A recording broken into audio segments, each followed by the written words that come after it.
Hey, this is Brent, Hey, this is Jordan. What's up? This is Matt. Hey, this is Sean. and this is the Digital Ascent Podcast. All right, let's roll into it then. Let's jump in the topic If you're one. ready, since you're ready. Yeah, we're Let's ready. do then. Topic one is nominees revealed for the 2024 Game Awards. All right, can I go first? I was gonna say, do you want to list them out? I've got them here, but no. So, I mean, there's so many to list. I guess I'll list the Gottis. We're looking at Astrobot, Balatero. I'm not even sure if I said that correctly. Balatro. Balatro. Thank you. You're Sorry. Black Myth Wukong, Elden Ring, Shadow of the Erd Tree, which is a DLC. Yep. Hold on. I got my opinions, Doc. Final Fantasy VII Rebirth and Redemorph Refantasio. Okay, so Matt's opinions first because I started talking first. That seems fair. Yeah, right. Not super impressed. So maybe I just didn't play these games, which I didn't. I did not play, I think, any of these games. I played Elden Ring, but not Erd Tree. I skipped Black Myth. I will hit Final Fantasy when they finish their releasing them. I would say that for that one, for me, there's salt there because they released Final Fantasy VII as a single game a long time ago, and now it's 3-4 games. They did the Hobbit treatment to it, dude. Hobbit was a 250-page book. Why does it have? Instead? How about let's just do a trilogy? Yeah, exactly. Look, Hobbit's a good story, and I like the movies and everything, but did it how did you take what? 250? What? Yeah, I just like the IP. Get out of here. We're not talking about this. All It's right. fine. That's another topic, but golly. Yeah, nope, I do. I like them. It's fine. So I don't know. I know a lot of people liked Astrobot. A lot of people seem to like that one. I think it's PlayStation only, which means I'm locked out of it. So yeah, Jordy's nodding. So it makes incredible use of the DualSense controllers. I mean, that is really when you look at the features that come, with the PS5. I mean, they tried to make sure that every single game, first party game that launches is maximizing everything that the PS5 can, offer. And the Astrobot games that's the first next gen game that rolled out with the PS5. It was actually a few hours worth of gameplay, kind of like a tech demo is really what it was. It was pre-installed, ready for you to rock and roll. And so the Astrobot thing, blowing that up to a full-size game, I think made a lot of sense, with the reception of the tech demo essentially. So I've not played it yet. I've heard lots of great things about it. It is on the playlist for me, but it's a platformer. So, nothing wrong with platformers. I'm just saying I'm not super excited to, move on to what I'm working now and do it. Let me shut up. Continue, Matt. I'm sorry. So, I'm not really stoked with seeing Elden Ring, the DLC up there. That's a cheat. Yep. Yeah, for the record, that's how I feel about the Final Fantasy game. I'm like, oh, the Final Fantasy DLC. They loaded that one up there too, huh? I've seen great things about Metamorph, but I am not a JRPG fan. I just can't do them. It doesn't work for me. Overall, man, I look at the list and I go, are any of these games even close to Baldur's Gate 3? And then I move on with my life. And that's how I feel about this list. So maybe Baldur's Gate 3 will be the game of the decade because I looked at this list, decided that those games are all probably 70% that game best. And why do I care? Done. And mic drop, somebody else's turn. Sean, it's you. I picked you.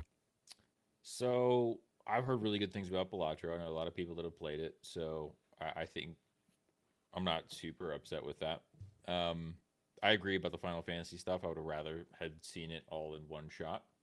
Or half and half rather than a trilogy. And I don't know. I really liked Black Myth Wukong. I think the gameplay, I think the narrative, because of the studio and where they're from, I think out of that list, Black Myth's probably the pick for me. Because again, just if you play that game beginning to end, it is it is a really good story, and the graphics were gorgeous, and it felt immersive. So I mean, out of that entire list, I don't think anything would top it for me personally. I think Elden Ring DLC shouldn't count. I mean, even if it does have enough game content to be another game, I don't necessarily think that that's a qualification for me. And everything else, I don't really have an opinion on. So, but I do have a high enough opinion of Black Myth Wukong that I wouldn't put anything above it. So that's me. Jordy? This year's list makes me feel like not a lot of games came out this year. Yeah, bet. Which, I mean, I'm looking at a list of games that have released this year, and there are a lot. But I've not played any of these games, which is uncommon. I'm not that I need to touch everything that is, game of the year contender, but I mean, outside of Elden Ring and Black Myth, I wouldn't have touched anything else on this list anyways. You know what I'm saying? It feels like, is it Balatro like a card game? Yeah, like, bro. how niche? It's a roguelike deck building game. What is that doing on this freaking list, And man? I'm not like how much, like how big is your audience? I know people that's what love I'm it, saying. but like the genre what? is fine. I'm not, shitting on people that like to play card games. I just don't understand that many people enjoyed it or voted for it, that it ended up in the game of the bro. What? Bro, Well, I just remember, went though, through there's a lot of, you had what? What's the Spire game? Slay the Spire. Slay the Spire. You have Hearthstone. You have things like that, and there's a lot of people that get behind those games. Bro, I just went through a what game am I going to get? Like, I'm going to go buy a game. What game am I going to buy? With like a pretty restrictive budget. And that game, Balatro, made it on to that list of like things I needed to give serious consideration. And I looked at it and I looked at it and I looked at it and I was like, this is just like poker with specialty rules. And like, I guess maybe there's just something that I'm missing and that you only get after playing for 15 hours. But like at the end of the day, I was like, I don't understand. I don't understand how that game competes with, like Black Myth or, gosh, I hate to be like even Elden Ring, given what it is. Just my 2 cents. Brent, how you feeling, man? I like Balatro. I do feel like it. I feel like it is like it stands out like a sore thumb a little bit in this list, only because I don't know. I look at some of these other games. I'm like, that's a AAA game, right? Like that's a big boy game. Yeah. Balatro, I'm guessing it made the list because of its install base and how accessible it is for just about anybody. Keep in mind too, like it's on mobile. Apple actually put it as part of their Games Plus subscription. So like I can just play it on my iPad, my iPhone. Well, suddenly this makes a lot more sense. Right. It's on Steam. Right. It's everywhere. Right. And it's dirt cheap in the grand scheme of things. And it's a cool game. It's just, like I said, it's just accessible. It's exactly like you said. It's poker with flair. It's that roguelike. Every playthrough is different. You start off with like different, almost like it's different classes almost. I mean, it's like Slay the Spire and all those other deck building games, but not. I don't know. I guess it has that unique flair that people enjoy. I can kind of see it, getting a lot of favor. So, I mean, while it stands out, like I said, like a sore thumb in comparison to everything else in this list, I get it from just an audience perspective of, people are probably putting a lot of time into it because it is one of those things you can kind of pick up, play, move on. It's not like, I have to sit down for a session of gameplay with Black Myth Wukong or Elden Ring or Final Fantasy or Metaphor to get anything done. You can kind of just do a little bit of Balatro, move on. It's funny you say that. Those Brent. games are coming further and further, man, on the list. Yeah, I feel like there was a game Inscription, I think it came out a couple years ago. Oh, yeah. Not played it, but the year it came out, I mean, it was all the rage. Everybody was talking about it. I think it was in a bunch of the categories for the Game Awards that year as well. And I was very surprised when I found out that it was a card game. Like, Yeah. I don't get the appeal, but then I forget, just like you said, it's the accessibility, it is the ease of use, it is the not needing to sit down for 30 freaking hours, you know what I mean? And you can just sit down and play the game however you want to play the game, you know? Yeah. So I appreciate you, Brent, for being the logic for the rest of us. No, I wanted to throw that out there because since I had a little bit of, I mean, I've probably played, if I had to estimate like how much time I've put into it, I'd probably put like 5 or 6 hours total just screwing around with it. Yeah. But it's with you all the time, right? Like it's on my phone. If I'm sitting at the waiting room at the doctor's office, Balatra's like, I'm not going to boot up Wukong on my Steam Deck and play that. You know, I'm not going to do all that. But on my phone, yeah, cool. I'll throw up a card game real quick. And then if I pirate off or suspend my phone, it's right back where I left it. You know, it's already with me, right? It's just easy. So I think that's where those numbers come from, maybe. Astrobot, man, I just play chess. I guess. Yeah. I will. Hey, look, I know we're talking about Game of the Year here, but I'm gonna just throw some stuff out here. There's a category down here, lower in the article. I mean, you got to go real far down. But they've got a category for best VR game, best VR/AR. All right, and I just want to throw out here that like the first, actually, if I'm gonna be honest with y'all, I would take the list for best VR game and swap that out with Game of the Year. If I'm just being 1000% honest, I've bought 2 of these games in the last, 2 or 3 months. I don't like to call myself a VR enthusiast, but when I look at the hardware that I'm rocking at home, I might as well be a VR enthusiast.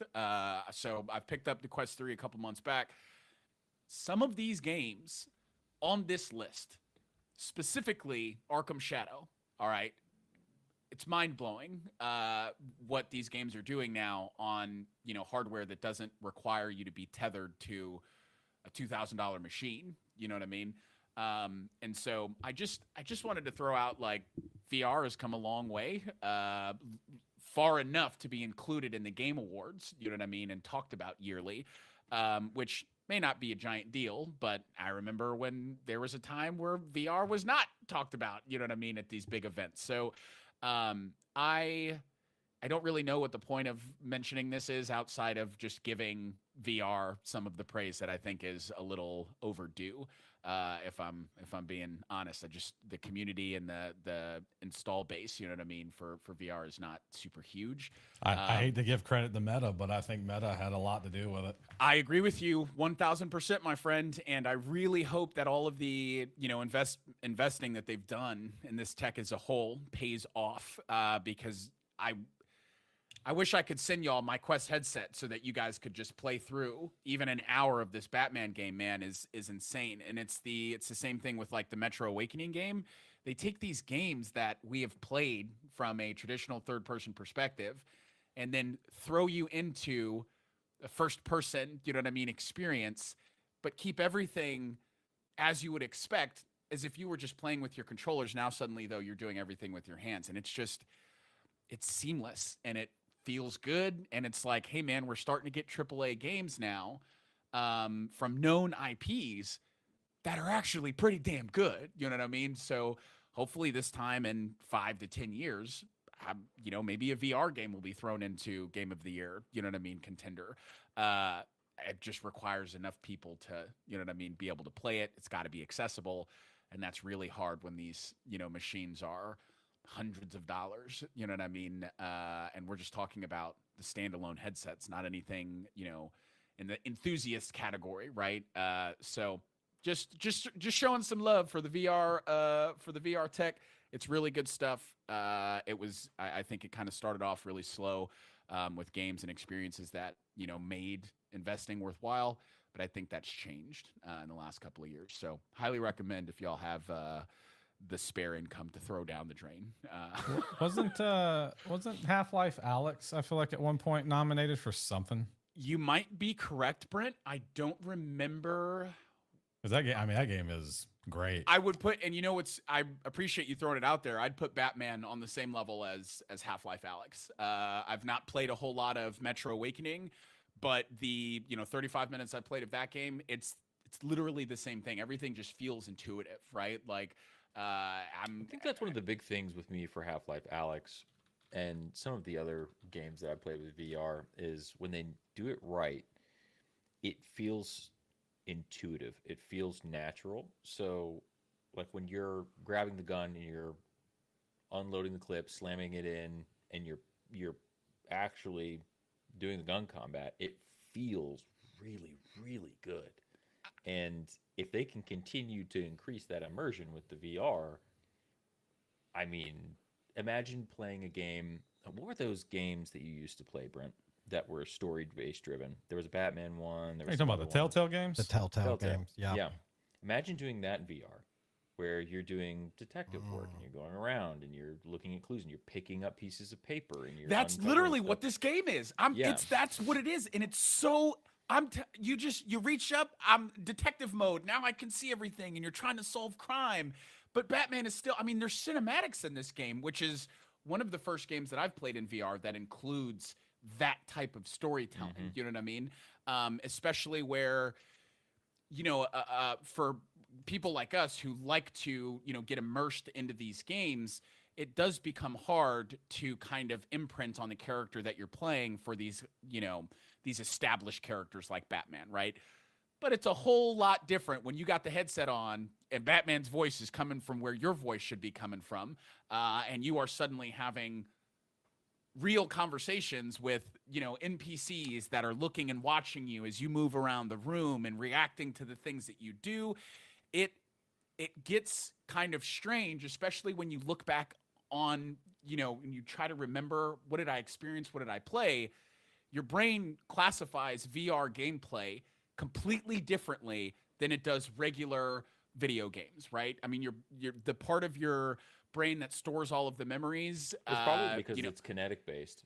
So I think you're right, Sean. It has something to do with perspective and the type of things, or the things that your eyes can see and what's happening in your overall field of view. Your brain just classifies that shit like as you've done it. You know what I mean? Which sounds strange, but it's, like I said, it's a lot different than playing a controller and being able to tell your brain, I'm playing a video game right now. Well, brain don't know the difference when people start calling you Batman. You know what I mean? You're moving around and grabbing things from your grappling hook and throwing batarangs and beating people up. I mean, it's crazy. You know what I mean? I didn't mean to go on a tangent. I just wanted to show some love for the tech. That's it. That's my spiel. Thank you for coming to my TED Talk. Well, thank you, sir. I'm going to do, to close this topic out here, I'm just going to touch a little bit on some of these other categories that we kind of skimmed over, since you pointed out VR. I was looking at, where did it go here? So the best mobile game, because we know that's the category. Belatro's on that as well, to further move that point along. Your other ones too that you probably see advertised all the time: Wuthering Waves, Endless Zone Zero, crap like that. Like, yeah, I feel like you see ads for that crap all the time. All the time. But they're up there. There's a reason why. They're top games on the mobile platform. What about Match King or whatever? Is King Match on there? I didn't see that. Yeah, I didn't see that one on there. I was messing with you. Best action games: Black Myth, Call of Duty, Helldivers 2, Stellar Blade, Space Marine 2. That's a good list for best action. Ooh, Space Marine 2. Ooh. Yeah. Best action games: Astro, Prince of Persia, Silent Hill 2, Star Wars Outlaws, Legend of Zelda, Echoes of Wisdom. I like one of the nominees specifically on the best fighting game list: Dragon Ball Sparking Zero. Phenomenal game. Very, phenomenal. Very good. Talking about perspective, that game, there's an option to go first person in cinematics depending on the character you're playing. Mm-hmm. And you feel like Vegeta, or you feel like Goku or Piccolo, or whomever the story is basing it on. You click the right thumbstick and it goes first person. And so you can feel like you can look at Goku as Vegeta while you're having dialogue, and it like kind of changes the game. It's pretty cool, but I'm glad that that's in there. Yeah, no, that's worthy for sure. Best family game, no surprise that 3 of the nominees are Nintendo games: Princess Peach Showtime, Super Mario Party Jamboree, which is actually quite good. I bought that for the family. I've not played Echoes of Wisdom yet, but Echoes of Wisdom is up there as well, the new Legend of Zelda game. Best multiplayer, probably goes without saying that Black Ops 6 is on that list. Helldivers 2, Super Mario Party Jamboree, Tekken 8. Okay. I didn't realize there was that big of a following to even throw that in the best multiplayer category. And fighting game fans, man, yeah, they go hard and they will live. Well, and die no, by I these get games.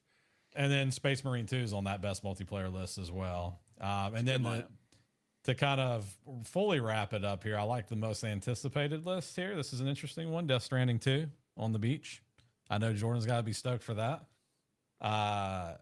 Ghost of Yotei. I don't know what that is. I'll be quite honest. This will be a follow-up to Ghost of Tsushima. Sucker Punch is the same dev. yes. Awesome! It'll be the Ghost of same Tsushima was style so game, good. same category, but it'll be a different character. Obviously won't take place in Tsushima. It'll take place in Yotei, or however you say this. You guys can probably imagine what's also on the list. Most anticipated. Oh, Probably I'm- Rockstar. That's GTA. Yeah, absolutely. That Okay. should have been the only thing that was in that list, if I'm being honest. No way. I want to see Call of Duty 7. Call I of can't Duty wait 7. for it. Yeah, I don't know. That's most anticipated. That's most expected. That's what that's the list of that makes. Most expected. Yeah, Most another Call of expected Duty games. game. Yeah, Metroid Prime 4 is up there, and then Monster Hunter Wilds. So I there's will some say, good not to anticipated games. add anything through here or stretch this out, but Death Stranding was just shadow dropped on Xbox, so I would check that out if y'all have not. It's also on PC, so for y'all in the PC community, it's a fantastic game. I'm really happy that it's dropped, on other platforms without major issue. Alrighty. Let's move on then here. We've got some more topics to cover here. Next one is Sabotage at Sea, Finland and Germany Internet. So I'll take this one again. So this one's interesting. There were 2 cables cut in the Baltic Sea area simultaneously. These are the undersea fiber optic cables that bring internet and networking between the countries. There's one between Finland and Germany, and then one between Sweden and Lithuania. And Brent, can you bring up the maps so we can show which cables they are? We can certainly try here. Let's see. Where'd you link the maps? They're in the OneNote. Oh, well, great. Also the Discord and also the Twitch chat. I just dropped the link in there. All right. thanks. Hey, I'll look, do- there we go. I dropped do there. Discord There's then. the first one, and here's the second one. I went to ChatGPT and I was like, "Tell me about this article a little bit." Hey, look, right? it even says it in your URL. UTM source. That's why. ChatGPT. That's why I mentioned it. And then I was like, "Is there anywhere where I can get a map of this thing?" And it was like, "Sure. Here's this map for you." So, cool. Let's go ahead and bring that up if we can. Yeah, let's see if it's working. Give me a second here. Yeah, I know. But you can keep talking about Yeah, it for keep right going, now if Matt. you'd like. Yeah. So, these are kind of interesting, right? That it happened. There's of course a big hullabaloo around, who, what, where, when type of thing. Like I said, it does seem that these were like quote simultaneous, and that's kind of concerning. They, That's a negative. well, whatever. I won't play with it right now. Whatever. It is what it is. Well, if you can bring up the maps, the first one is that I dropped is the Finland to Germany one, and it's the C-Lion 1. That's kind of a cute little cable name as I read it out loud there. And then the next one, being a little bit more utilitarian, is BCS East-West Interlink. And that is the second one. And that Boy, one they really they really flipped the switch on the second name, huh? yeah, they sure did. Not nearly as cute. No, it is not Sounds like a nearly as planet. cute. I think it's in this case, I think it's the on the second one, there's a bunch of different cables, and I think it's the orange one that is down, you can actually see it's experiencing an outage, as is the C1 Lion on that that second map's the better one because it actually shows the outage of the Sea Lion 1. That's such a neat little name for that. And the BCS East-West link, both of them showing outage. Why? Because they were cut. It looks like it's going to take up to like 15 days or so to get it back online, which I think, is pretty cool. I mean, that's pretty quick, right? It does look like there's alternative routes, just looking at this map. So I'm sure that there's, All right. I know that this is going to be an absolutely stupid take, but in my brain, I just imagine dudes trying to punch down wires underwater. I know that's not it at all. Like that's the stupidest thing ever, but that's what my brain conjures up. No, and I'm sitting there going like orange, white, orange, green, white, blue, blue, white, green, brown, white, brown. Silly. Punch. I see dark gray, Tangent. light gray, and white. So a couple of the responses from people involved, Germany, Finland, Sweden, and Lithuania are all tripping about this. They're all upset. And Germany's defense minister has explicitly said nobody believes these cables were accidentally severed. I think Sweden specifically is all ready to be like they've all said they're launching investigations. It's really hard. I know we try not to get like politics too much here, or at all, but I mean, gosh, it's really hard to look at this and to me, it just screams somebody seeing what they can do. And if they can do it without like getting caught doing it, and it looks like they sure as shit can, they absolutely can cut these cables. And I don't know, man, there's only like 20 cables on this map, right? You think you can't find 20 of these little widgets, little cable cutters to go show up at once? Matt, to your point, I didn't know about the cable cutting until maybe a couple hours before, we started streaming. And one of the things that I caught was I didn't know that there were two cables cut. I read a story on one and the Swedes, launching their investigation, and something about the Danish being involved in that as well. Yep. But I guess there was like a Chinese freighter or something that was passing over the area that these two cables are at. It's a civilian freighter, nothing related to anything military, at least, at face value.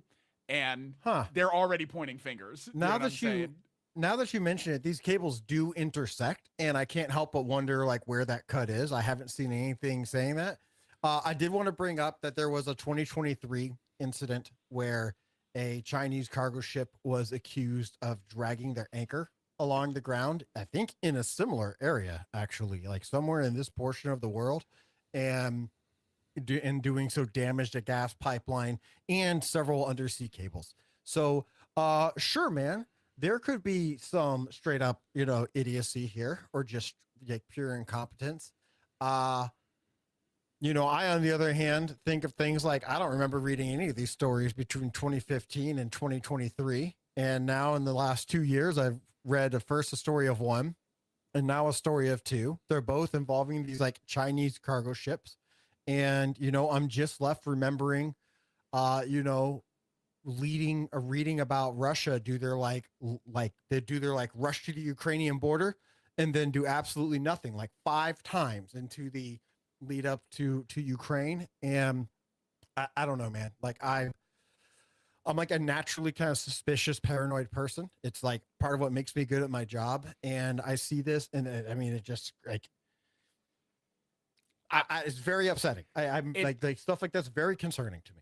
And Matt, to your point, man, the last 2 years specifically, it has felt like, again, it's kind of touchy. We're getting into politics a little tiny bit, but where comms are concerned with our allies and our adversaries. Yeah. We've been on the brink of war on different fronts, you know what I mean? And not just the U.S. specifically, but it is these. If we ever go into a major conflict, these are the things that really important. First. Yeah, these are really, really critically important. It is hard to undersell how important. I am not look, man, I'm not in the military. I don't know anything about the military or anything like that, but just using my brain a little bit, I'm pretty sure communication's a really, really important part to any major logistical effort. And engaging in a NATO level response, I mean, it just sounds like a major logistical effort to me. I don't know. I'm not in the military.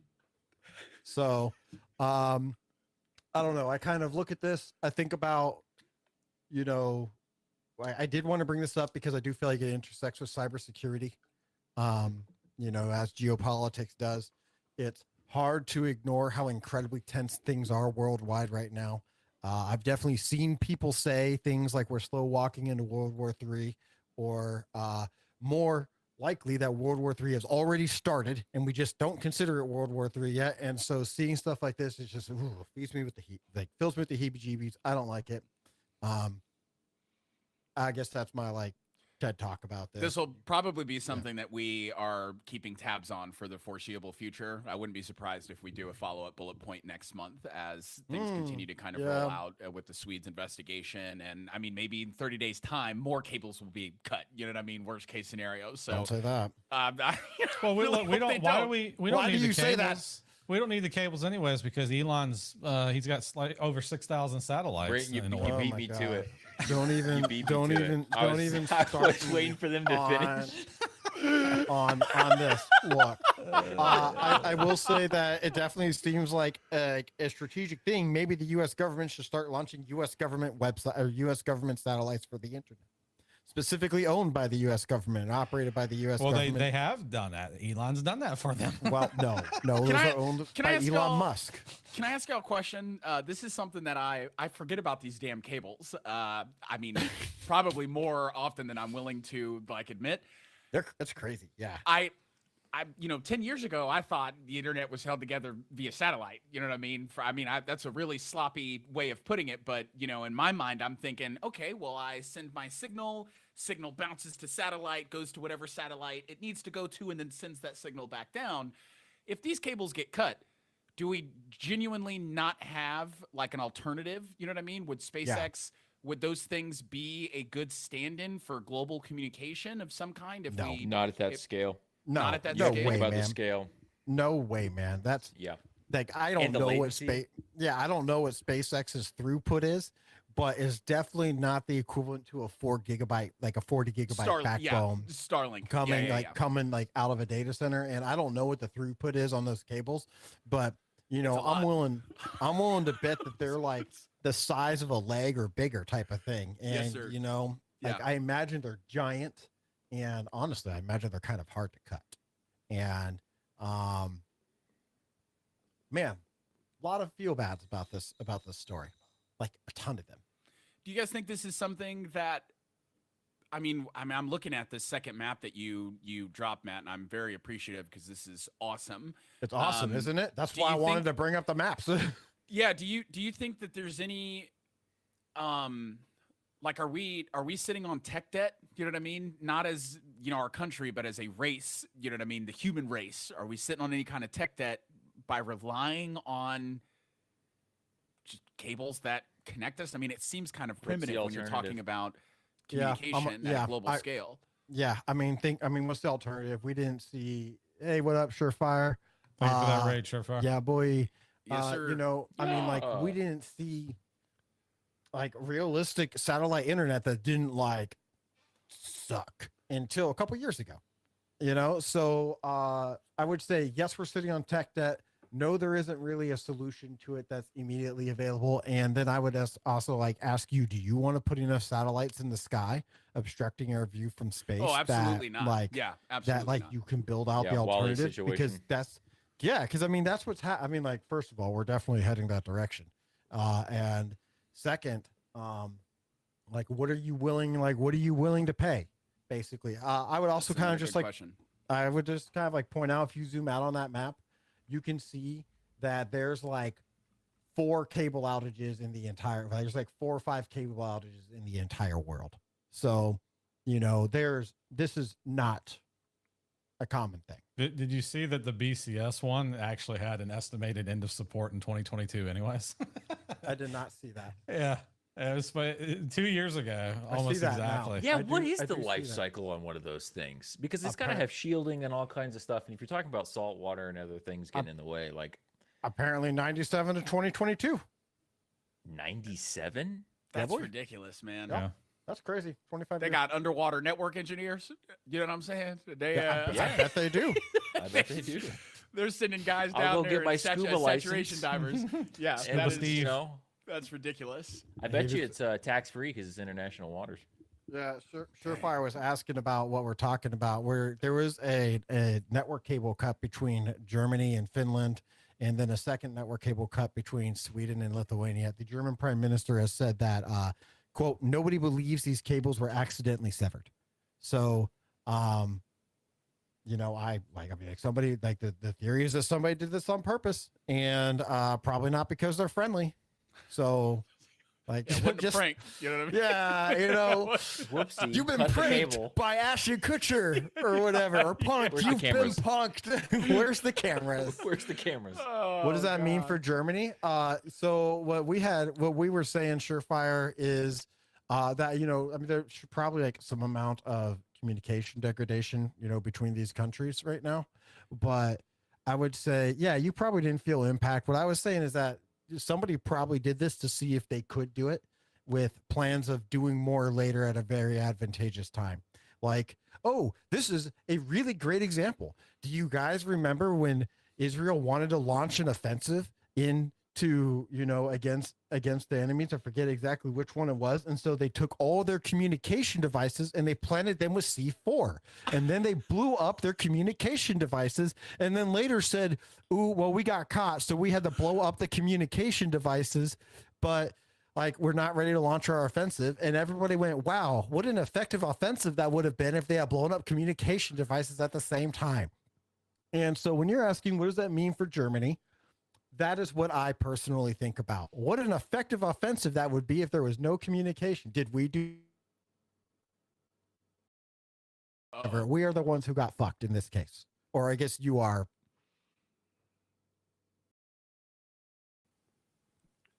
I think Matt's cable just got Is this cut. happening? Yeah, Somebody Matt's cut cable Matt's just- cable. Somebody's, it's the FBI, dog. Someone said he's too on the nose. Get him out of there. He talked shit about Starlink, and he got Yeah, shot. Elon Elon said, "Get out of said, here." huh? Say my name again. Oh, that Gosh, is man.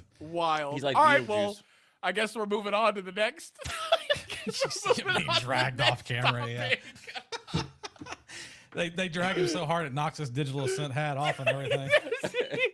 I just think it's hilarious that we're Yeah. talking about people's cables getting cut and then Matt disappears mid conversation when we're talking about, hey, somebody got him. You know what I You mean? just got Somebody spun got on, my boy. bro. Heard that. No, for real.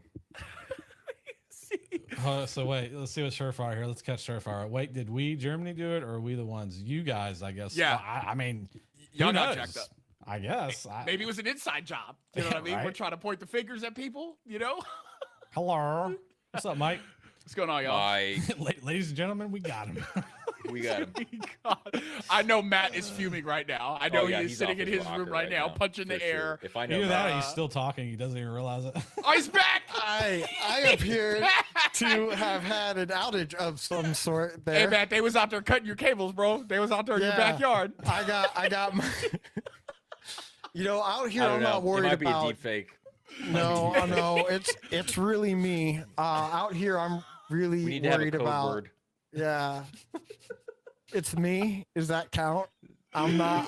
Hold on. Digital I sensation. promise. I'm telling- On my honor, I promise I am not an AI deepfake. Hey, Sean said, we don't think it's him, and he said, it's me.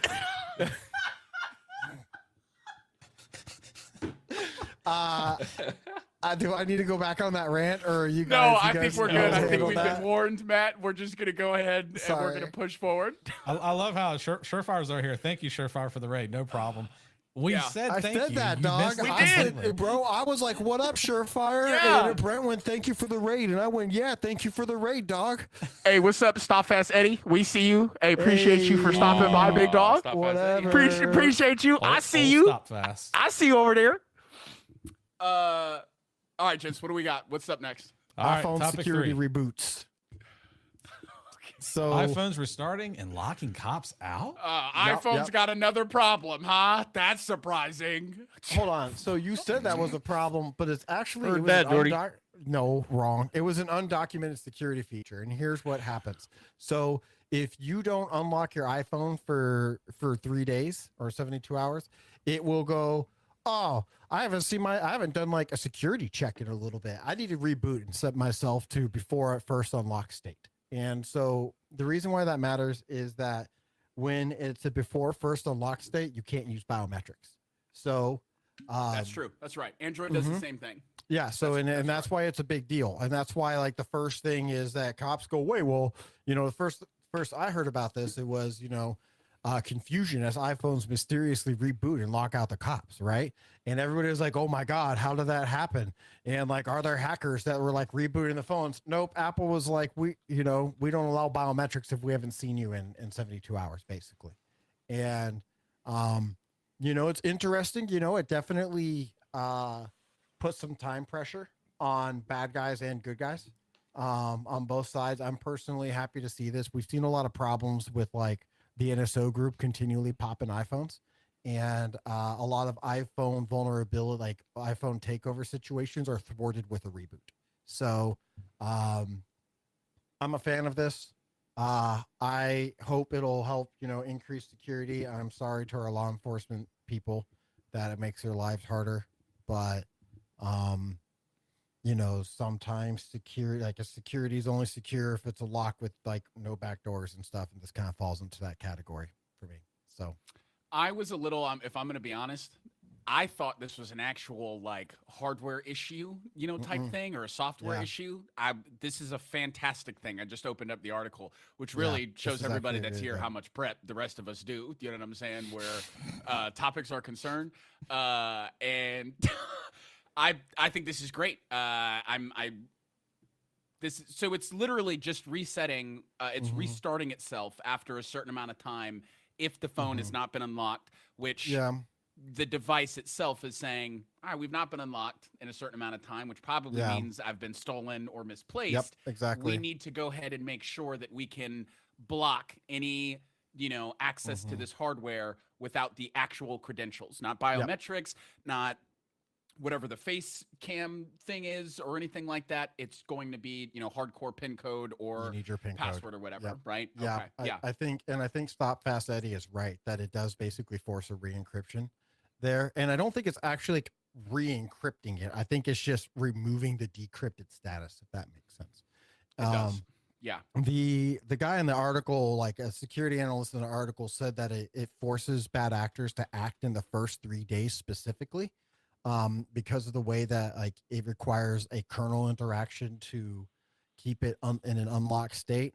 I don't understand enough about the programming of phones to understand exactly how all that works. But this guy, spoke with authority, and the Register is not a trash news source. So I guess I assume they interviewed somebody knowledgeable and not me, or like someone like me who didn't know what they were talking about. So I'm a fan.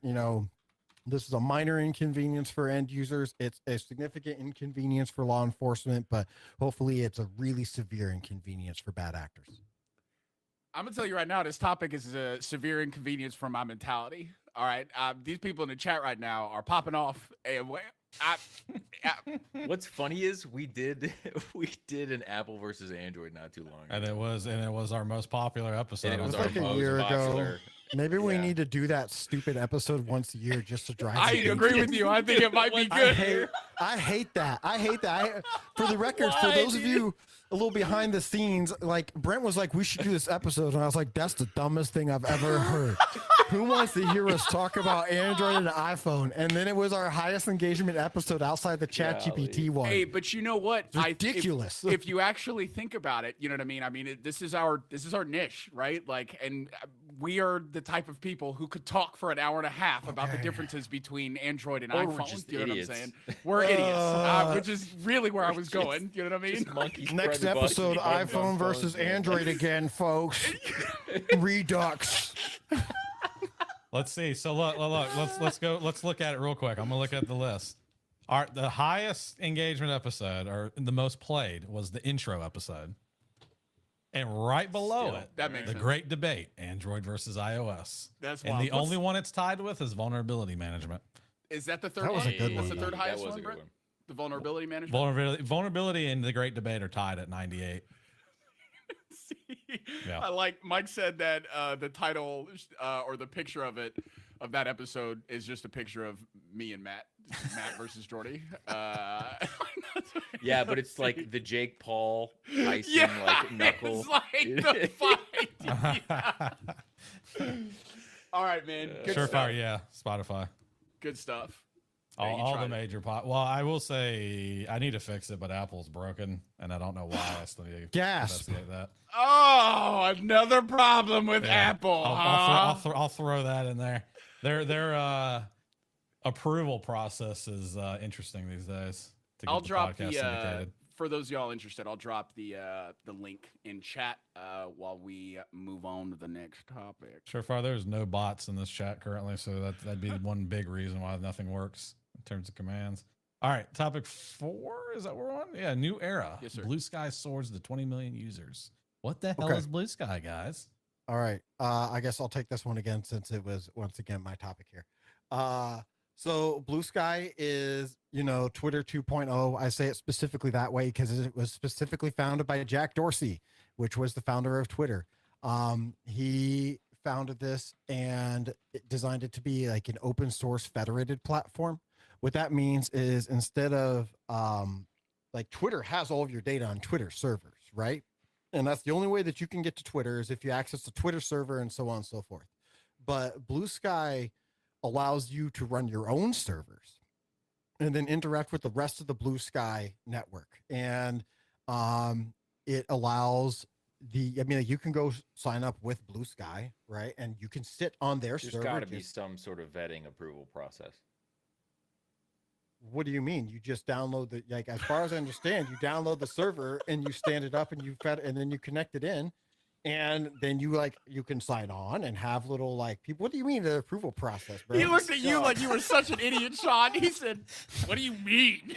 Like the amount of risk you incur there, connecting to just opening up a server and letting it sit and interact. There's what? I don't know. I mean, so my understanding is that it's all done through a specific type of protocol. I don't have the protocol up in front of me. And I definitely have not read the white paper on it. What I would say is that this is definitely not Jack Dorsey's first rodeo.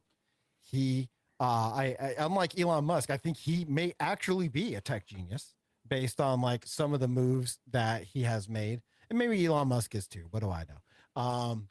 But I think it looks kind of interesting. I mean, Matt, I haven't seen you launch a car into space, so.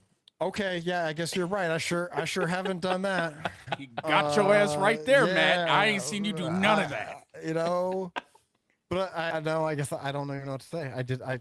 I have not launched a car into space. Have you? Just out of curiosity. No, but I didn't make the assertion. Wait, hold on. Wait, did I assert that I was a tech genius? I didn't say that. You better back out of this corner, Sean. All you need to host your personal data server on Bluesky is a 1 gigabyte RAM instance of Ubuntu with 1 CPU core and a 20 gig SSD. And then you can host your own personal data server. And it uses the AT protocol. Yeah. Authenticated Transfer Protocol. So AKA some of the AT Proto. So the big advantages here all have to do with data, like sovereignty and data ownership, right? With Twitter owns your data, right? And if you're if the data isn't stored in your country and you go to war, you lose your Twitter data. I know that's a pretty low stakes situation. Who cares about Twitter data, right? But just like an example, if Twitter changes their policies, they own your data also. And they can take your data, remove it, delete it, whatever they want. With Bluesky, if you run your server, you own all the data on there. If your friends sign up on there, guess what? Now you own your friend's data. Congratulations. Right. So there's a big, I can take my server, right, and I can walk away with it. It does seem more accessible to Mastodon. Just based on what people are saying. I'm guessing the fact that it hit 20 million users speaks to that. Exactly. Give me that data. Well, you can get that data if you host your own server and then get people to sign up on it, and then now you own their data. So I get the premise behind it. I'm not saying, just from a self-hosting standpoint, and connecting it to everything else. I'd be curious to see what that actually. That's probably, honestly, translates Sean, into. the loophole is probably right there. They don't have to be held accountable because it's not. I'm talking about from a personal liability. I'm not talking from them. I'm saying for you hosting your own server. Like what if somebody gets on there and posts like CASM or something like that? Am I now liable as a server hoster? Ooh, that's an interesting question. I had not considered such a question. Ooh, that's where I'm getting at. Because now I'm the owner of that data. Ooh, that's some scary stuff, of man. That data. And wow. Also, are you responsible for it? And if you are, what does that look like? Like, how are they legally saying this data? Like, are we just providing the tool and we're hands off afterwards? Wow. Like, I feel like that's it. I feel like the liability. I'm assuming for them, that's it. Yeah. Is, hey, if you put this on your own server, it's not it's not on us. We're just facilitating. I don't know about that. I've definitely seen reports that with the large influx of users, right? Because there have been a lot of people, like the Guardian has said that they're done posting on Twitter and that now they're going to be posting on Bluesky. And that's part of the reason why we're bringing this up, because there's a lot of large companies that are like, we no longer post on Twitter. Like Walmart doesn't post on Twitter anymore. As at least I read an article that said that. I guess I didn't go vet that myself. Maybe I'm a fake news generator. So I don't know. I think it's interesting. Sean, you bring up some really good questions, and I'm suddenly thinking only friends that I know really well are gonna. Who are you gonna log it down to? And also, what if somebody gets into your server and puts data there, or how do you access control? I'm thinking about I hear you. It's probably a feed out to, I guess, once again, I'm kind of maybe it's a feed out to a centralized listing surface, like a tracker, the same way that you have. I don't know. Why am I even postulating what it could be? Right? If you want to know how it works, go read the white papers or go listen to somebody talk about it on YouTube. Yeah. I plan to. So these are just questions in my head. No, they're good questions. The security guy. What I'm sorry. Mostly, I was saying that to viewers in chat that I should stop. I should stop trying to pretend like I know what's happening. If you want to know what's happening, go read some white papers. Yeah, fair enough. Okay, I thought that was directed at me. I was a little salty. My bad. No. Right, I did not mean no. Specifically, not no. Sean. I explicitly appreciate your questions. I think that they're really valid, and now I'm very curious, and I may go read those white papers myself. Yeah, maybe, possibly. Are we going to start our own digital assent PDS? I mean, hey, why is not? That what it is? We're gonna host it from Sean's house. Yep. Oh, Sean's house. Sean's suddenly, he don't want to do it now. Yeah. What are you doing, Sean? All right. Last but not least, stream Xbox games without a console, Jordan. Yes, sir. I'm really excited about this one. This is a big deal. All right. And Brent, if I'm being honest, every time that I hear something about xCloud, I think about, the first year that I was working at X company. And I mean, we're sitting 3 feet apart from each other, and all Brent and I did outside of work was talk about. Yeah, you go put me on the spot like that. Yeah. Call me out. But I remember specifically there was a conversation we had one of these days, and it was about the future of gaming. You know what I mean, and what this looks like. This was almost it was a little over 5 years ago, and at the time, Brent, you and I were kind of on the same page of cloud is where we're going next, and we don't know in what capacity. We don't know what that's going to look like or how that's going to impact our day to day as gamers, whether you're casual, hardcore, something in between. But I think we're finally starting to see, the first real steps to cloud kind of stepping into, the main, what's up, Jess? Good to see you, dude. You're tuning in. It's good to see the first steps in this direction. All right. So, Xbox has now launched a new feature for xCloud. This is live today that will allow you to stream games that you own directly from the cloud. All right. Now, the one downside here is this does require an Xbox Game Pass membership. I believe this is tied to the Ultimate tier. It's $20 a month or something like that. And I'd say the second, like the actual downside here is that there are only 50 games that are supporting this feature right now. It's been manually curated by Xbox, of course. I believe the reason behind this is licensing. Like they have to get permission from devs, you know what I'm saying, to put these games now on a service, right? And so all this to say, I mean, this is just a really Xbox is trying to put their money where their mouth is. They've made a lot of not great business decisions in the last year or so. And I think this is one of those things that's kind of putting that agency back into the consumer's hands, right? I don't need an Xbox to play Xbox games, you know? And they've actually kind of changed their marketing tune over the last couple of months too. We don't need you to buy hardware. If you've got a phone, you got a laptop, you got something with an internet connection, you can play our games.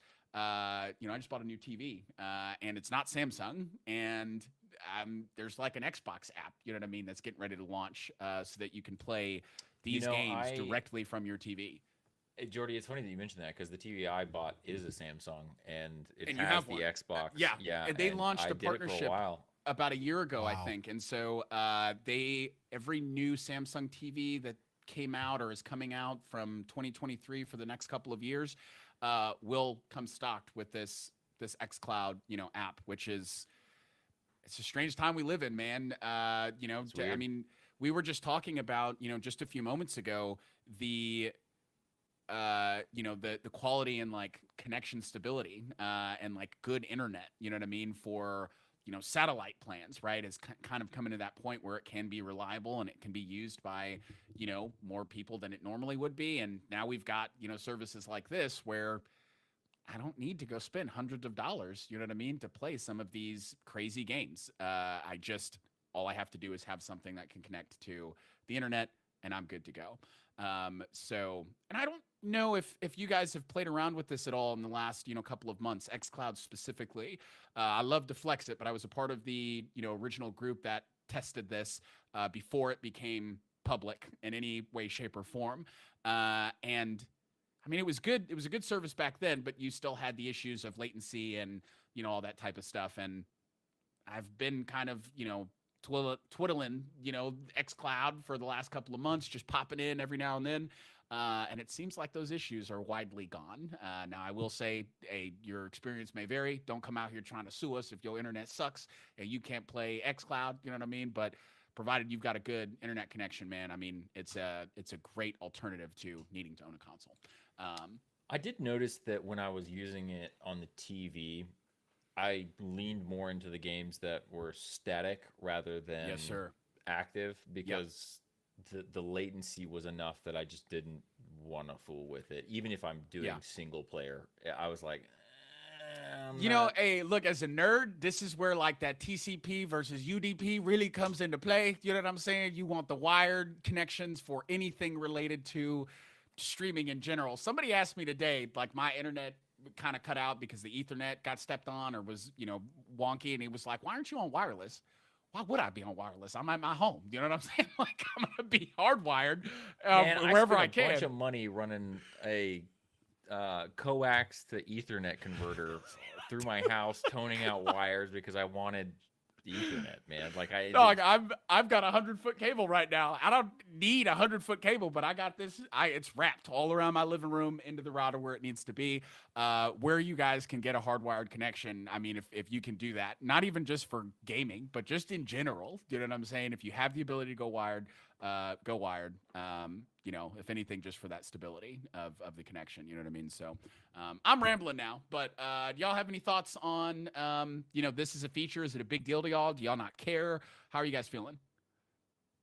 I think one of the interesting notes is that Sony's also trying to do some stuff with it as well. I like the intent behind it, but I don't know. I mean, I do like the fact that you can use the games that you've already purchased. I would want to see more stability from it, I guess, and like playability, because like I said, some of those games that I would want to play may be live, and if there's a bunch of latency and I think it's cool, but you know me, I'm not a Game Pass guy anyway. So, I'm not even gonna get me started on that conversation. We're gonna move on. Thank you, Sean. Matt, go ahead. Any thoughts, man? How are you feeling? Man, this looks kind of cool. It would be way cooler if it could play my Steam library where I actually have games. But Well, they got, you they know, got Shadow for that. That's Shadow. yeah, I mean, and you can get Shadow to work over the internet if you're willing to get down with UPnP. I'm not, and you know, you could do if you want to set up some dedicated port forwarding, but like I'm not doing that. Well, with my no, whole I'm saying network. there's actually a dedicated like software as a service, cloud hosted like setup for this already called Shadow. Shadow.tech has been doing this for a long time. They essentially give you an NVIDIA rig in the cloud. Yeah, they give you an NVIDIA rig in the cloud. Okay, that's cool. I looked at this once. It was more than $15 a month or whatever, though, I think, like to get something decent. And I had other technical issues with it. I was not pleased. Yeah, with I the thought you product. did. I thought you did do that, Matt. I You did. had a Yeah, I bunch of did this technical once. Issues. Yeah, so like we like prior to my kids getting like a gaming rig, well, I tried to get my wife going on like a laptop. We were playing Lost Ark specifically, I think it was, and she had a pretty poor user experience there, and so you know I think like I expect the Xbox experience to be better. Maybe this will convince people to to buy some games from the Windows Store. Sorry, the idea of that was so absurd, and I laughed trying to say it. But hey, you never know. I mean, I think you get a discount with the Xbox Game Pass. Also, you get like a 10% discount on a lot of games, so maybe it'll drive some sales there. Yeah, you So- do. That is something that they. I mean, you know what? I'm gonna just leave. You're correct, Matt. Yeah, I think that you know, like my personal money is that there will always be a high end gaming like niche, but what we're watching is kind of like the death of the mid tier gaming market in slow time, because like if you're gonna build like a $700 gaming rig, right? Or you could just get something that hits the internet and can play, you know, at 1080p anyways, because that's all you're playing with a $700 rig at any decent rates for like And $15 you're a doing other month. things, presumably with the thing that's hitting the internet. So, like, if you get a Yeah, laptop, I mean, like, yeah, I mean, consoles especially feel like I see stuff like this, and I'm like, oofies to the console market, right? That's my 2 cents on it. Like, I don't think it's going to be next year, but you know, 5 years from now, I don't think that we'll see consoles in their current forms. I think you're correct, Matt. I think consoles in some way, shape, or form will be around for a little bit longer. But with the Little, handheld like, market kind streaming of growing, boxes. I think maybe we'll convert into more portable, you know, hardware outside of, you know, your big, you know, main PCs that still have uses. You know what I mean? It's not like a console, man, where those things get pretty Xbox, outdated pretty quickly. yeah. You know? Xbox said they're working on a handheld right now. Yes, sir. So, you know, gee, if that handheld pops into a dock and streams, you now have an Xbox that connects to the TV. Absolutely. It's a Switch, except that, you know, its job is to play games on the go or stream. And like, as opposed to the Switch, which is just play games on the go. No, that's not true, man. I think some of them older like NES games actually stream on the Switch when you play like the old school NES games from Nintendo Online. So that was going to be my next question. I'm curious if Nintendo is going to try and do this. I know think they've always been. They already have tried to do it. There's actually have been AAA titles that have launched in the Nintendo store where you play a trial that streams to the handheld. There you go. I'll also So, throw yes. out that like this tech has been around for a while, and it's not always been in the way that we're kind of discussing. There are games to include the Switch that will live stream textures in so that the Switch is not having to do the heavy lifting that a console like a PlayStation or an Xbox will do. And this is also something that, I mean, Call of Duty does, right? Like you can go into Black Ops 6, check the, you know, options or inside of the settings. There has been a texture streaming option for the last several years Now, I'm hoping I'm not classifying this incorrectly, but it does require bandwidth. You know what I'm saying? Yeah, it does, Network yeah. bandwidth. So, this has been kind of like a little side trick that's been in play for a couple of years. And I guess the side trick that I'm referencing here is the cloud tech, right? When you look at somebody like Hideo Kojima, who's his next game, not Death Stranding, but he's working on something with Xbox right now. And the only thing that they've talked about, with where this game is concerned, is they've talked about cast a little tiny bit, and they've talked about how this is supposed to lean on Microsoft's like Azure services, the cloud as a whole, in a way that has not been done before in the video game, industry. So I'm very interested to see what that means and how that, impacts a video game as a whole. I've heard some really crazy rumors about, those things, but, I think it's just been cloud streaming in some way, shape, or form has been here inside of the game industry for a while now. You know what I mean? We're just starting to see it in a more prevalent, way, especially to Matt's point of we may not have consoles, you know what I mean, as the main, selling points for especially a company like Microsoft, who is kind of converting into a third-party publisher right now, more than they are a first-party, console platform. So, yeah, man, it's strange stuff. Brent, what are you thinking, man? Bring us home on this topic. I mean, I still think it's the future. I just think we have a ways to go. I still feel like we have a lot of bandwidth issues in a lot of places. Mm-hmm. I still feel like we have a lot of hardware reliability issues in a lot of places in terms of like the stuff that you're leasing from your ISP. Is it well suited for this sort of low latency, high throughput, task? And a lot of times they're not. And I think there's so many variables in between there too, with folks who feel like they can run the Best Buy and buy, an off the shelf, like $60 Netgear router, and they get home and they wonder why they have a poor experience. They blame it on the product, right? They blame it on the game streaming service, or they blame it on the console or whatever. And no, it's you got crappy hardware, right? It matters so much what's supporting the infrastructure leading up to that point. I mean, much in the same way, obviously, as like my computer behind me. If I put crappy parts in that thing, I'm going to have a bad experience, right? But I don't know, it's a little bit more expected, I guess, on that side of things. We've come a long ways with components and all that. I think the networking piece is still one of those things that so many households just expect to work, and they don't understand what goes into the infrastructure. They don't understand what goes into the hardware side of it. Why do I need to upgrade this thing? My Wi-Fi's been fine. I'm able to get on Facebook. I'm able to get on X. Sometimes these people, the internet is the problem. You know what I mean? Right, exactly. Believe in the service. The amount of people, it's funny because like I've seen this with multiple use cases over the years. Some of them have been back on the VR subject. With your computer, you can stream straight from Steam or through the Oculus Link wirelessly to your headset and play Half-Life Alyx from Steam. It's running on your computer, but it's streaming that to your headset. If you have any drop in frames on that, it is the most discombobulating experience ever. Terrible when you're sitting there in that headset. It will literally make you sick in like an instant.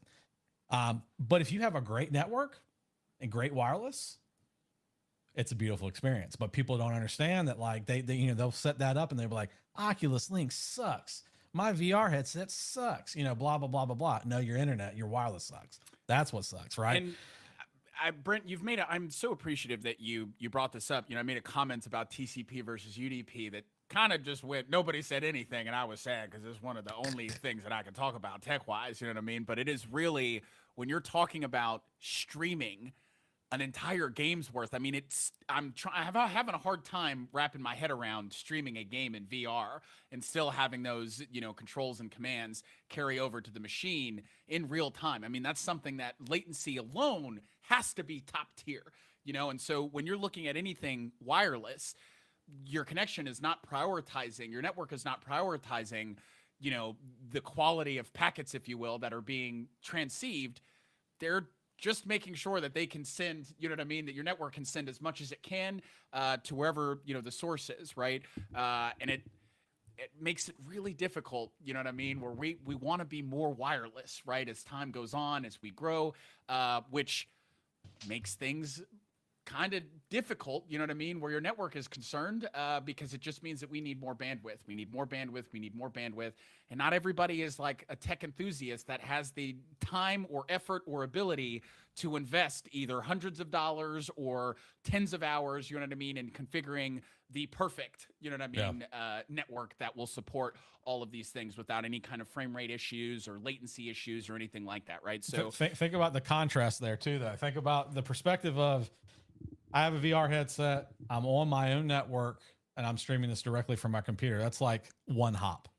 Yep. When you're streaming from Xbox's servers, 15, 20 hops, you know, whatever, right? Like that's a lot of infrastructure you're hopping through. Yeah, that's a long distance for real time traffic.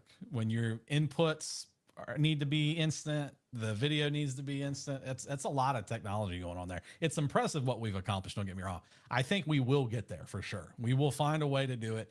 We've already have gotten to where things are mostly playable. You wouldn't catch me playing a lot of the competitive stuff that I play on there, but there are certainly games that I'll play the hell out of some Balatro on some cloud streaming, right? But the other thing, you know, talking once again about home networks, I know it's kind of off on the tangent, but like, once again, so many issues stem in like people not fully understanding some of that underlying hardware. One of the most recent ones, I recently bought some Sonos equipment to replace my home theater setup. And, you know, one of the biggest, you see a lot of people complaining on Reddit about Sonos products, and half the time what ends up being the root cause is that people have these really old, antiquated network setups, wireless specifically, and these are wireless-based speakers, and they rely on really, like, you have to have solid wireless for them to work well, especially when you're piping like Dolby Atmos and stuff to like 5 speakers all set up in the same system. People just don't understand it. And then, you know, you'll have like the coming to light of, they'll come back to the same thread where they were complaining, and they're like, I just went and replaced my router and my access points and blah, blah, blah, blah, blah. I have no problems anymore. Everything's perfect. And it's like, we're still on this, like, you know what I mean? Like, it's still an issue. And I don't know. I think ISPs have a lot of responsibility in that too, because they're leasing these, in a lot of cases, leasing hardware that's not great, right? Or they're, you know, some companies, I guess, at the very minimum, like what is it? Is it Xfinity or Comcast? If you like upgrade your wireless plan with those guys, they come in and essentially put Jeff Bezos in your house for you. They put a bunch of Eero devices everywhere in your house, and that's the wireless solution. I mean, I guess that's better than one singular router with internal antenna setting in literally the corner of someone's house, but get Jeff Bezos out. All right. Well, we ran enough about that. One side topic I wanted to bring up before we wrap this thing up. Just, I wanted to get opinions on the technical perspective of this, not necessarily the legitimacy of this. What did we think about the technical issues experienced with the Jake Paul and Mike Tyson Netflix? Hysterical. Ordeal? Absolutely hysterical. There's actually a guy suing Netflix over this, by the way. Hey, and you know what? Hey, more power to him. I'm mad that I didn't think about it, if I'm being 1,000% honest. This is a great topic to segue to, Brent. You know, we're talking about bandwidth and our demand. Every time something like this happens. How does Netflix not have the infrastructure set up? Thank you. That's what I don't understand. What they were trying to do. Hold on, real quick, guys. Can we just get a check real quick? How often does Netflix do major live events? All right, I get where you're going, You're Matt. telling me that Netflix doesn't have the resources But it's to hire Netflix. the people capable of putting together. That's not what I'm saying. What I'm saying is that when you do something that you don't do all the time, that sometimes there are poor choices made or mistakes. That's why you have money to buy experts, Matt. And you know what, Matt? I'm gonna argue. Experts make mistakes, bro. I'm gonna argue. I'm an expert. I make mistakes. I'm gonna argue against this point. All right, Netflix was they've been and if y'all disagree, y'all let me know. If I'm wrong, y'all Because let me know. Surefire Goes fight was All right. rigged. But Netflix, I mean, has been the the leader, right, as far as streaming platforms are concerned. It's not like these guys don't drop some of the biggest TV shows or movies of all time. There are millions of people using Netflix at any point in time during the day, and all of a sudden they do this stupid little rigged fight, and they can't support the amount of people that want. I just don't.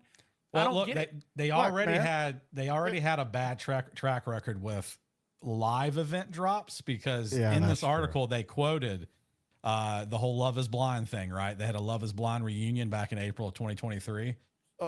It was delayed by 19 hours. Fucking said a bad word. That's number 2, Matt, for the stream. I've been counting. That's number 2. Hold on. I was reading what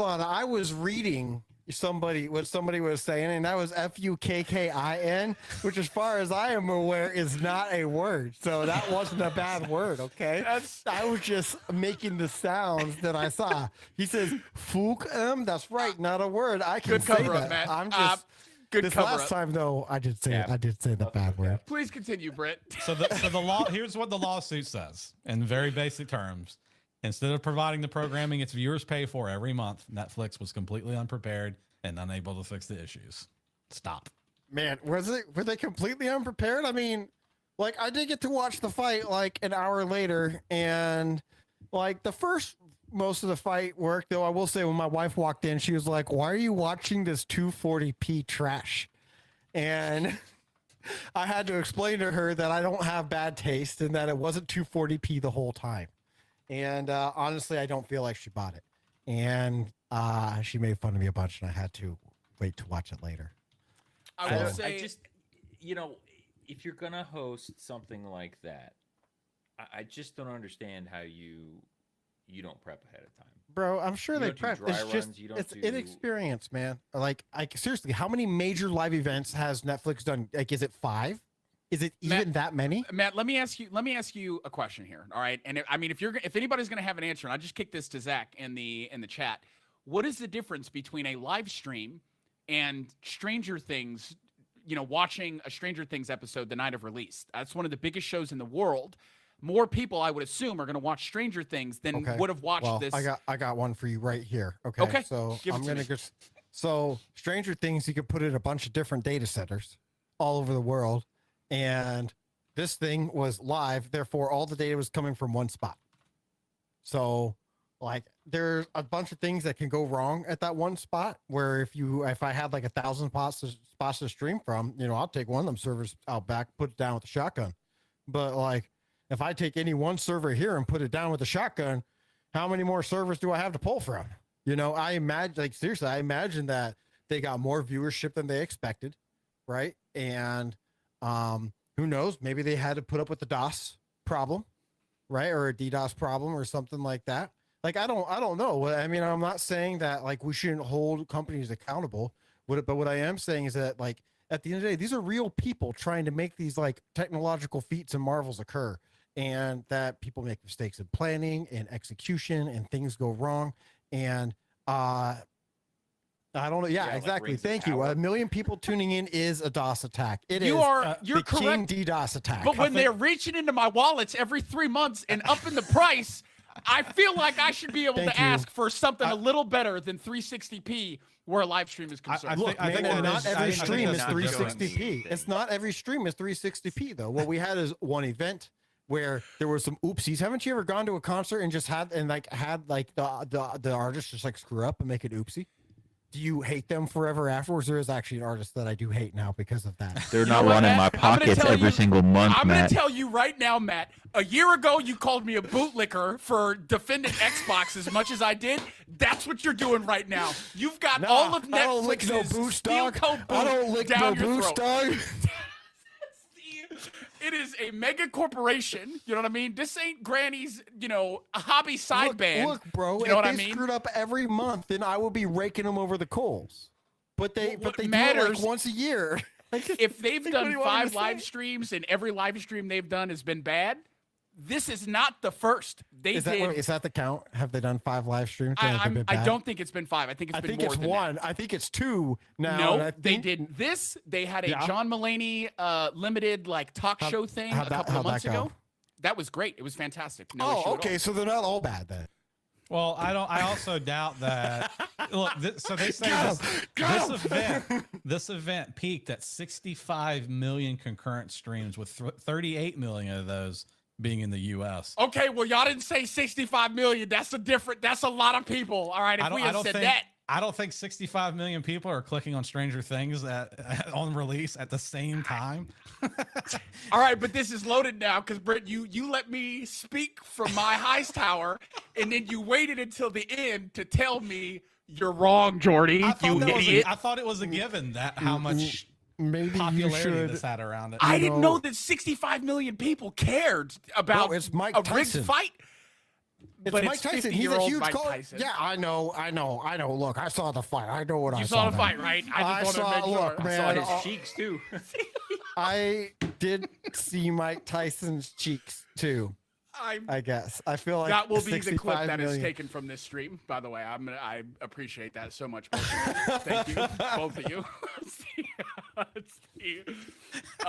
Look, okay, so I do have one other opinion about this. The fight before it was pretty dope, though.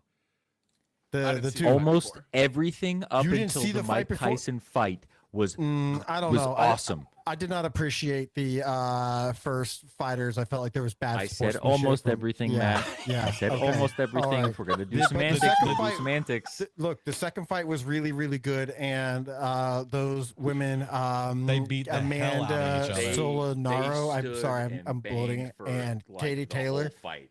Bro, if you There didn't, was Jordy, no- that's the no fight to go limit. watch. Go watch Amanda and Katie fight. I'll go Man, pull it up. Yeah. Bro, I the got you. brutality of Bigger like, question is, was Katie doing some shady headbutting? You know what I'm saying? She was. Oh, it was out there Brother, her headbutt. eye socket was bro, so she was split open. bro, she was head first ever. Like by the end of the fight, she literally just had her hands down and her head forward and was Yep.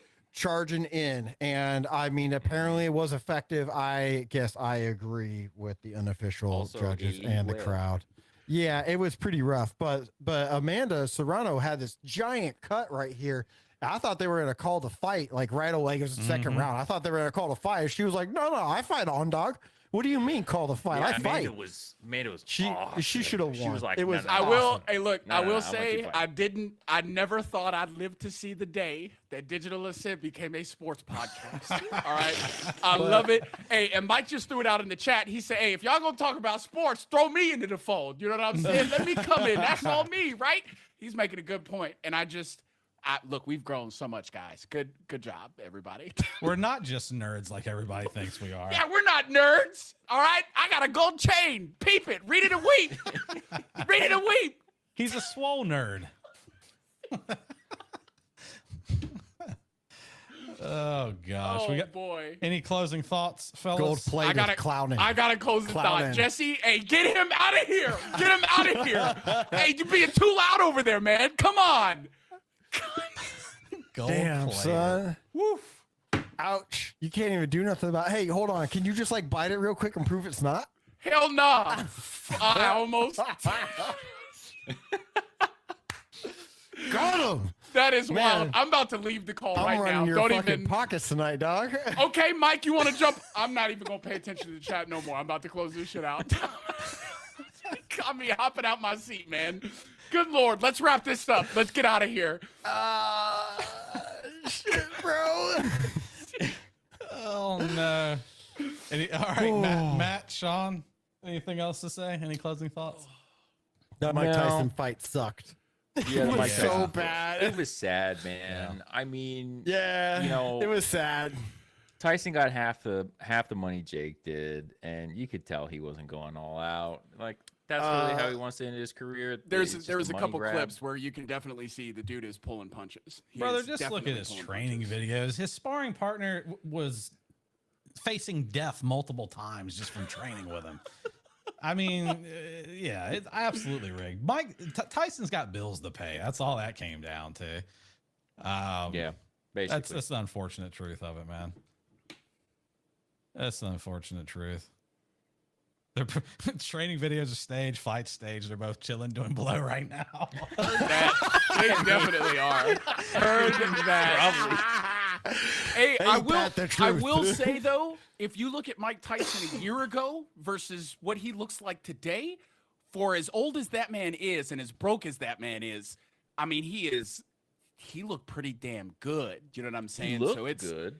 He looked good, but you can buy things that'll help you to look good. This is true. You know what I'm saying? But I'm Hold on. Just, you saying Mike Juicing? That's an accusation, dog. You got any proof behind that?